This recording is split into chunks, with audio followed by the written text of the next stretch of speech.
자, 상업지의 입지로 가겠습니다. 545페이지죠. 자, 상업지의 입지 조건도 뭐 크게 뭐 나올 가능성은 적습니다. 그래서 그냥 기억 밑줄만 쳐볼게요. 사회 경제적 조건. 자, 배후지라는 건 상권이에요.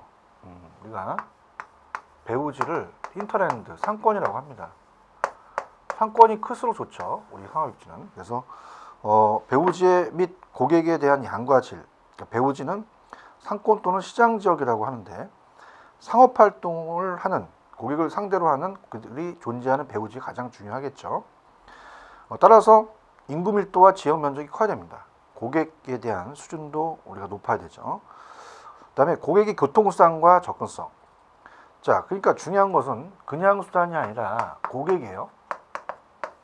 그냥 교통수단이 아니라 고객이 올 수 있는 교통수단과 접근성이라는 게 중요하죠. 그래서 우리가 상점가는 고객의 교통인구가 많은 곳이 좋습니다. 그래서 교통인구는 단순한 통과인구가 아닌 고객인구라고 합니다. 그래서 배후지가 아무리 잘 발달되어 있고 소득이 높다 하더라도 교통수단이 발달되어 있지 않으면 고객을 흡입할 수 없기 때문에 접근성이 나빠 불리하게 되는 거죠. 그 다음 이제 사회 경제적 조건이고 밑에 니은번에 보시면은 이제 물리적 지리적 조건은 자, 가로의 구조가 동서로 된 가로는 서쪽이 더 유리하다. 우리가 어떻습니까? 또 우리의 또 해가 떠 있으니까 그렇죠. 그다음에 가로의 경우는 내부 쪽이 더 유리하다는 것은 외부보다는 이 코너로 내부 쪽으로 돌기 때문에 내부가 더 유리하다. 여기나 정류장 등을 향한 가로는 우리가 보통 우측이 더 유리하겠죠. 자, 빌탈켈리인 경우는 상부보다는 하부가 낫다는 건, 자, 우리는 인간은 굉장히 게을르기 때문에 처음에는 어떻습니까? 우리가 빨리 내려가서 그냥 쉽게 선택을 하려고 그래요. 근데 물건을 갖고 올라오게 되면 힘든데 그래도 하부를 원한다는 얘기입니다. 내려가기가 편하기 때문에. 그래서 하부가 더 유리하다. 이렇게 보시고, 그 다음에 가로의 길이는 뭐 가로의 길이가 500m 이상인 직선인 경우는 상으로서 유리한 위치가 묻되지만 100m 이내에 끊어지는 경우도 불리하다. 이렇게 보시면 되고, 그 다음에 전면 넓이는 그냥 물리적인 지리적 조건이에요. 그래서 바깥길이 상품의 전시 진열을 위해서 가급적 가로와 접한 폭인 바깥길이가 넓은 것이 유리하며 가로의 폭은 지나치게 넓지도 좁지도 않은 것이 유리하겠죠. 자, 집안의 고전은 이제 주거지는 가로보다 낮으면 마이너스 요인이 되지만 상업지는 가로보다 좀 높으면 마이너스 요인이 됩니다. 그죠? 반대로가 되겠죠. 그다음에 지리적 특성은 입지의 지리적 특성으로 상권 내의 자연 경계 특성, 상권 내 도로 및 교통 특성, 상권 내 대형 건축물, 교통 유발시설 등이 있다. 이렇게 보시고요. 상업지의 입지 조건은 그냥 사회 경제적 조건과 물리적 조건이 있다라는 것만. 그다음에 상업지 입지 평가 요인도 지역적과 개별적이 있다는 것만 이렇게 가시고요. 자, 이제 오른쪽에 이제 밑에 546페이지 여기가 이제 중요합니다. 거의 출제가 나온다라고 봐야 돼요. 여기는. 그래서 우리가 상점의 분류입니다.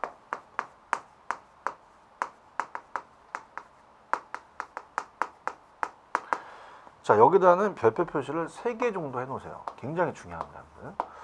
자, 여기 위주로 이제 좀 우리가 갈 텐데요. 그 고객의 구매 관습에 따른 상품과 상점의 분류입니다. 그래서 우리가 구매 관습. 그래서 고객의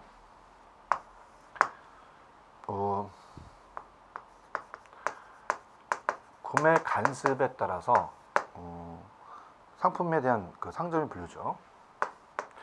그래서 이제 편의품점, 선매품점, 전문품점이 있어요. 편의품점, 그다음에 선매품점, 전문품점이 있다는 거. 자, 이게 이제 굉장히 중요합니다. 세 가지로 이제 나눈다는 거. 자, 그래서 이제 고객 구매 관습의 상품을 편의품, 선매품, 전문품으로 구분할 수 있고, 이를 기준으로 점포를 이제 3가지 구분할 수 있다. 자, 편의품은 생활 필수품을 얘기합니다. 슬리퍼 신고 그냥 앞에 우리 가게 가는 거죠. 책이품은 꼭 필요한 상품. 그래서 집 근처의 매장에서 쉽게 구매하는 상품으로서 생활 필수품을 얘기합니다.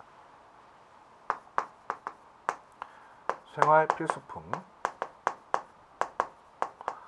그 다음에 저차 중심지라는 게 있죠. 그래서 이제 저차랑 중차, 고차는 뭐냐면, 저차는 이게 규모가 작은 상점이에요. 우리 집 앞에 이제 구멍가게를 얘기하고, 자, 중차라는 건 이제 중형마트 정도 규모가. 자, 고차가 대형마트입니다. 고차는 이제 대형마트. 이마트나 홈플러스 같은 걸 얘기하죠.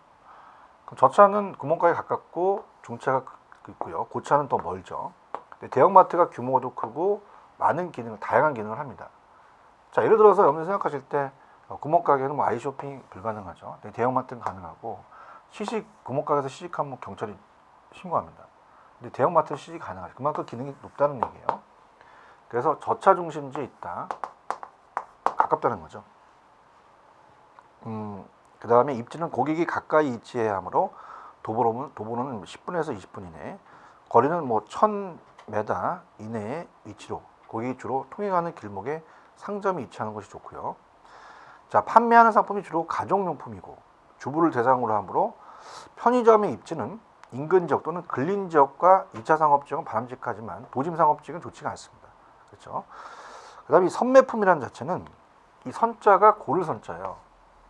고를선. 자, 우리가 가구라든지 이런 것들은 가구단지에 가서 고르잖아요. 그래서 이제 구매하긴 구매하는데 비교하면서 구매한다. 그러니까 비교라는 단어가 나오면 무조건 선면을 찍으셔야 됩니다. 그래서 비교하면서 구매해야 한다는 거죠. 선매품점은 547페이지 매매품이라고도 하고요. 고객의 상품이 가격, 스타일 등을 여러 상점을 비교한다는 게 키포인트죠. 비교하면서 구매한다. 비교 동그라미.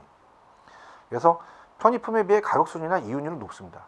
뭐 편의품은 생활 필수품이니까 구매 수가 높은데 왔다 갔다 하는데 얘는 구매 수가 적고 고객의 취미 등이 잘 반영되어야 하므로 표준화가 어렵다는 것은 가구도 집집마다 원하는 스타일이 다 틀리잖아요. 가구나 부인용 의상, 보석류. 그다음에 이제 집심이라는 것은 이제 도심에 모이는 게 나중에 나오는데요. 이 도심에 모일수록 유리한 점포가 집심입니다. 집재는 집이 모인다, 같은 업종끼리 제가 모이는 게 유리합니다. 그래서 이제 집심은 이제 백화점 같은 부인용 의상 같은 경우는 골라서 사고요. 그다음에 집재라는 건 가구 단지. 집집마다 이제 가구가 원하는 게 틀리기 때문에 서로 비교해서 구매한다. 그러니까 집십성과 집재성 점포가 속하는 경우가 많습니다. 비교적 원거리에서 고객이 찾아오기 때문에 교통수단과 접근이 좋아되죠. 그럼 이제 중간 정도. 우리가 이 편의품이 저차라고 한다면 얘는 우리가 중차나 고차 중심지에 있다. 이렇게 보시고, 자, 전문품이라는 것은 어떻습니까? 밑에 우리가 전문품은 고객의 특수한 매력을 찾으려는 상품으로 구매를 위한 노력을 아끼지 않습니다. 자, 구매를 위한 노력을 아끼지 않는다. 이게 키가 되겠죠. 멀리 있어도 정보를 입수하고 찾아간다는 얘기예요.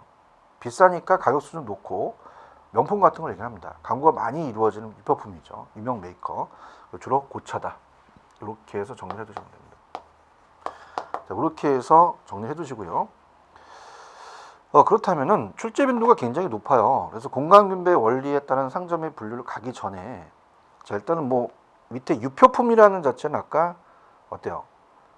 어떤 상품의 기호나 숫자의 명칭을 붙여 다른 물건과의 차이를 표시하는 우리가 이제 유명 메이커죠. 그래서 공업 제품이나 표시가 있는 상품은 유표품. 반면 생산자나 판매자가 팔기 좋도록 명칭을 붙이는 것은 명칭품. 이렇게 보는데 참고적으로 보시고요. 문제를 한번 가볼게요. 굉장히 중요합니다.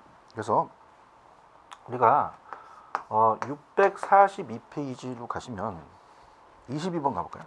642에 22번입니다. 자, 계획된 점포 이용과 입지에 맞는 전략을 시행하기 위해서 소매상은 전략에 영향을 미치는 요소를 고려해야 된다. 자, 이에 대한 설명으로 가장 올바르지 않는 것은, 자, 5번이 정답인데요. 자, 전문점은 편의점에 비해 시장 포화도와 진입장벽은 더 낮지만 상권의 범위가 좋아. 시장 불확실성이 더 높다는 특성을 가진다. 자, 전문점은 어때요? 편의품에 비해 시장 포화도와 진입장벽이 낮습니다. 그리고 상권의 범위는 넓음으로 시장 불확실성은 낮죠. 이렇게 보시면 되고요. 해설을 참고하시고 그 다음에 644페이지로 가십니다. 가시면 25번이 있어요. 644로 가시면 25번 소매상권의 내용 중 가장 옳지 않은 게 돼 있죠. 자, 1번이 정답인데요. 자, 소비자의 구매력이 증가하게 되면 편의품에 대한 상권 범위도 같이 증가하게 된다. 자, 소비자의 구매력이 증가되면 상권 범위가 넓어지는 것은 선매품이나 정품의 경우죠. 이 편의품은 일상생활 필수품이기 때문에 수요의 소득 탄력성이 비틀어적이므로 구매력과는 별 관계가 없어요. 그죠? 소득이 늘어났다고 해서 가능 별로 안 하죠. 생활 필수품이니까. 그죠? 그래서 그런 식으로 봅니다. 자, 그렇게 해서 여러분들이 체크를 하시고 그 다음에 이제 547페이지에 요게 이제 여러분들이 중요한 것을 차지하고요. 그 다음이 이제 공간균배 원리에서 여러 입점이 나오게 됩니다. 그래서 그것도 이제 우리 시험 문제 배정이 되는데요. 공간균배 원리예요. 그래서 우리가 547로 가시면 547페이지에 가시면 2번 공간균배 원리라는 게 있죠. 공간 균배의 원리입니다. 자, 패턴이라는 학자가 얘기를 합니다. 패턴. 자, 그럼 일단은 설명을 먼저 해드린 다음에 내용을 확인하도록 하죠. 자, 패턴이라는 학자가 얘기를 하면서 공간 균배 원리를 주장합니다. 자, 그러면서 이 공간은 상권을 얘기를 해요. 상권.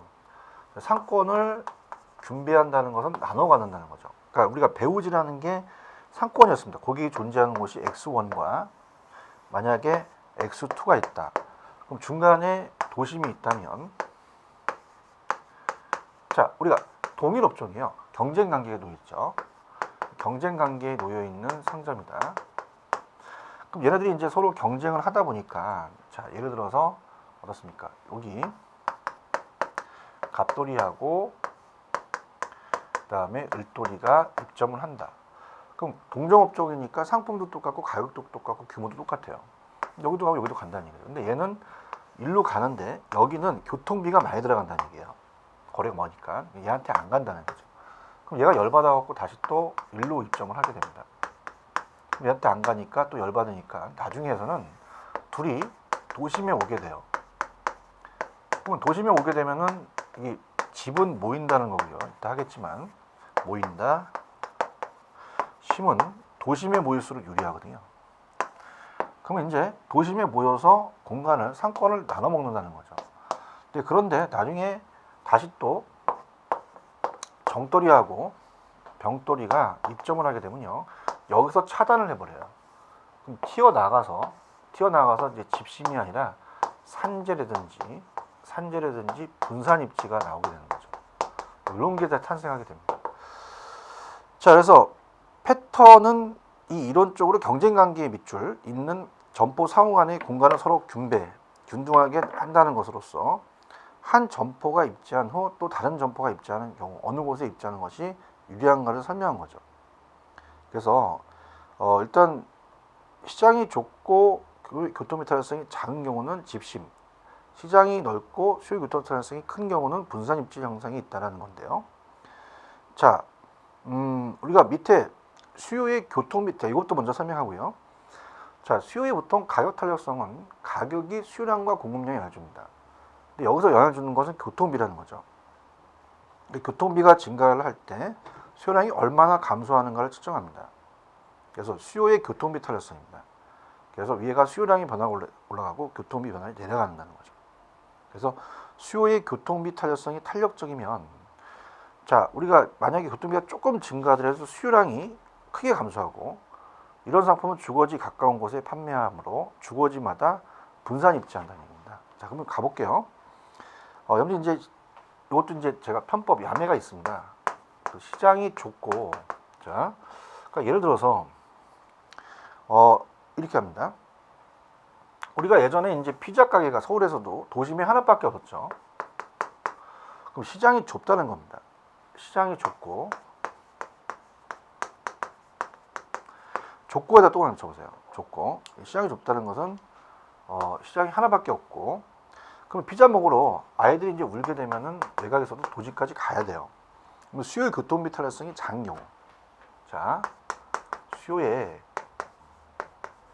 교통비 탄력성이 작은 경우, 작다는 것은 암만 교통비가 올라가더라도 멀어도 교통비가 비싸도 간다는 얘기입니다.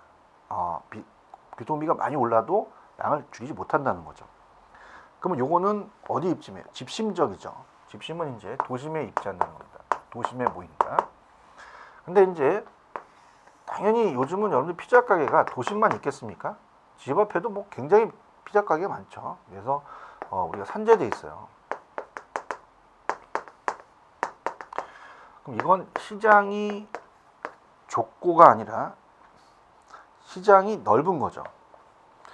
수요의 탄력성이, 교통비 탄력성이 큰 경우, 자, 그러면 넓고 동그라미, 그 다음에 수요의 교통비 탄력성이 큰 경우입니다. 자, 여기 큰 경우라고 돼 있죠. 자, 큰 경우는, 자, 이제 피자 가게가 도심에 있어서 교통비가 많이 들어간다면 안 간다는 얘기예요. 확 줄여서 집 앞을 간다는 얘기, 반응이 더 한다는 얘기죠. 그래서 이거는 분산 입지가 됩니다. 자, 그래서 자, 이거는 이제 편법으로 제가 물어볼게요. 자, 좁고 작으면 집심, 넓고 크면 분산입니다.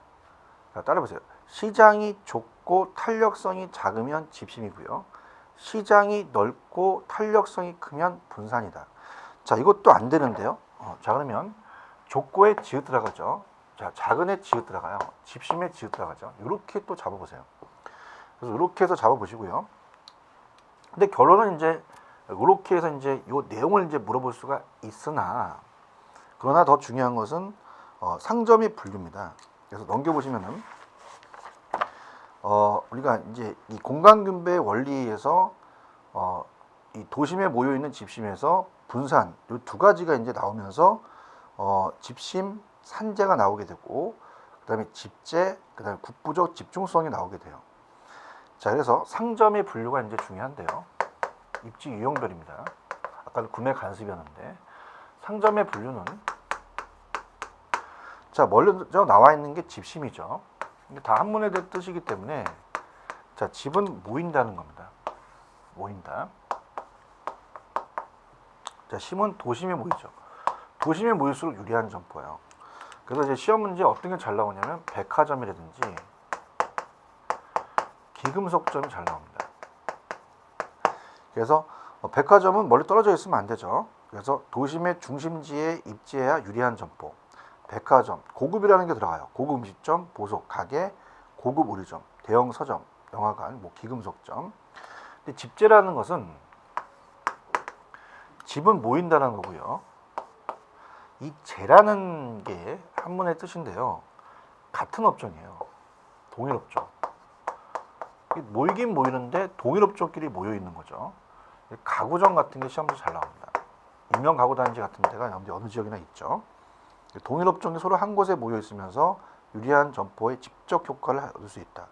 가구점이나 중고점, 서점, 전자제품, 기계점 같은 거. 근데 이제 산재성이라는 것은 이 산자가 모이는 게 아니라 흩어진다는 얘기예요. 재는 동일 업종이죠. 그래서 뭐가 잘 나오냐면 이제 잡화점이나 세탁소 같은 게 잘 나옵니다. 자, 그래서 산재성은 서로 분산 입지를 하여야 유리한 점포입니다. 그래서 잡화점, 세탁소. 자, 그러면 재밌게 갈게요. 세탁소는 만약에 다리미 하다가 옆에 생기게 되면 어때요? 무기가 있죠. 다리미 또 지진다고. 이발소는 또 머리 깎다가 바리깡 깎고 나올 수 있고, 대중목욕탕은 뭐 여성분들 수건 하나 준다 안 준다고 싸울 수도 있잖아요. 소매점포나 어물점 같은 거. 자, 어물점은 어떻습니까? 우리가 이 회센터 같은 데 가시게 되면, 이렇게 회센터가 이렇게 많이 모여 있는 데 같은 데 가면 회를 이제 쓰는 그런 칼을 만드는, 칼을 이제 판매하는 어물점이 되겠고요. 그다음에 이제 국부적 집중성이라는 것은 자, 국부적 집중성 점포. 자, 우리가 여러분 국지적이라는 얘기를 많이 합니다. 자, 국지적이라는 것은 지역으로 국한됐다는 얘기예요. 그래서 뭐 어려운 얘기 안 합니다.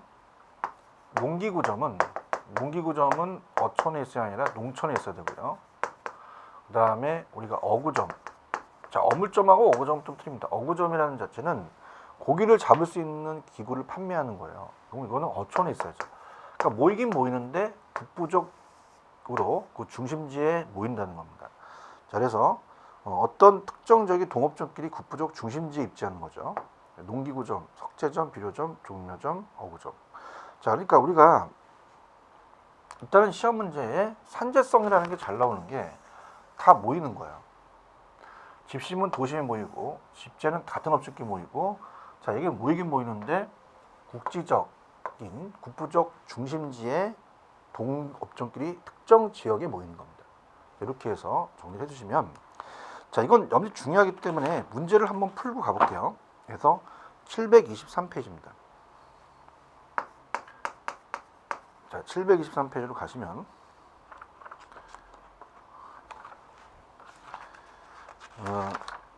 우리가 10번 문제를 볼게요.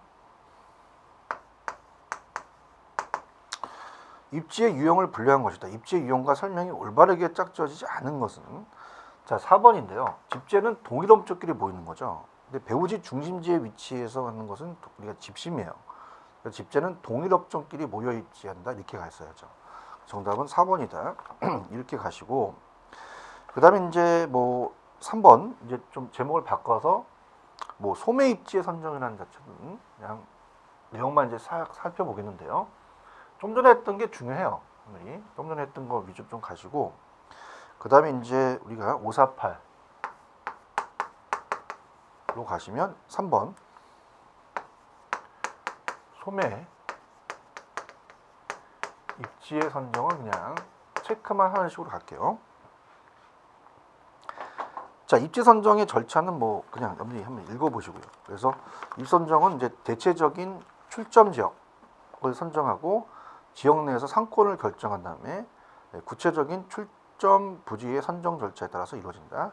상권의 측정과 평가는 뭐 구매자 관점, 판매자 관점, 판매량 관점 그냥 읽어보시고요. 자, 상권의 범위는 소매점이 제공하는 제품이나 또 우리가 서비스의 성질, 구색, 가격 등에 의해서 결정될 뿐만 아니라 점포 내부의 특성, 운영 방식, 상점의 밀집 정도에 의해서도 영향을 받습니다.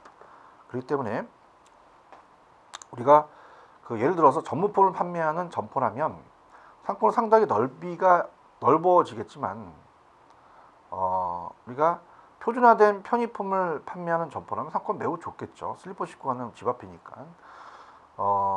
우리가 이제 그 전문품을 판매하는 거는 상당히 넓어진다는 건 이제 먼 거도 이제 우리가 멀어도 마다하지 않고 간다는 얘기죠. 이렇게 보시면 되고, 그 다음에 이제 니은번의 특정 입지에 우리가 오른쪽에 출점 부지 선정 그냥 밑줄만 쳐놓으세요. 우리가 잠재적인 상권이 규정이 되면 소비자의 접근 가능성, 교통량, 상권 인구의 규모와 분포, 수입, 경제적 안정성, 경쟁 등의 요인에 의해서 선택 가능한 점포 입지가 선정됩니다.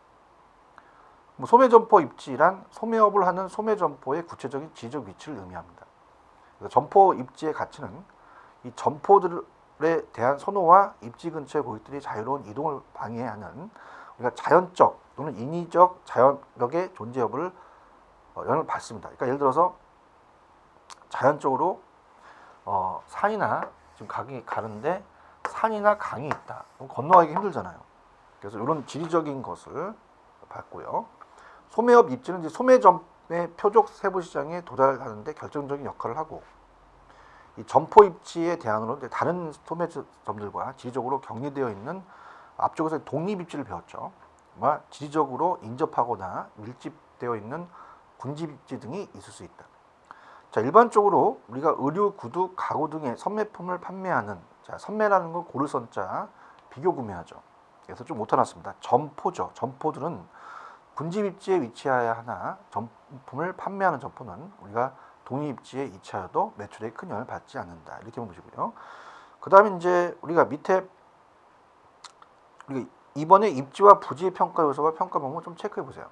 그래서 입지와 부지의 평가 요소는 그냥 제목만 보행자 통행량, 차량 통행량, 그 다음에 주차 시설. 그래서 보시고요. 그 다음에 이제 최근 강조하는 게 주차 시설이죠.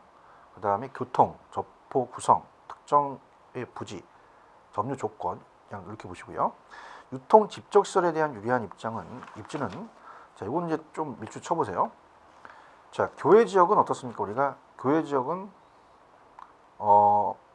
인구가 충분하고 앞으로도 인구 증가 예상이 되고 간선도로망은 어때요? 간선도로망이 갖추어진 경우 어디에서든 자동차가 올 수 있어야 되고 핵점포의 존재, 목적 점포와 유사한 거죠. 이게 핵심에 대한 점포입니다.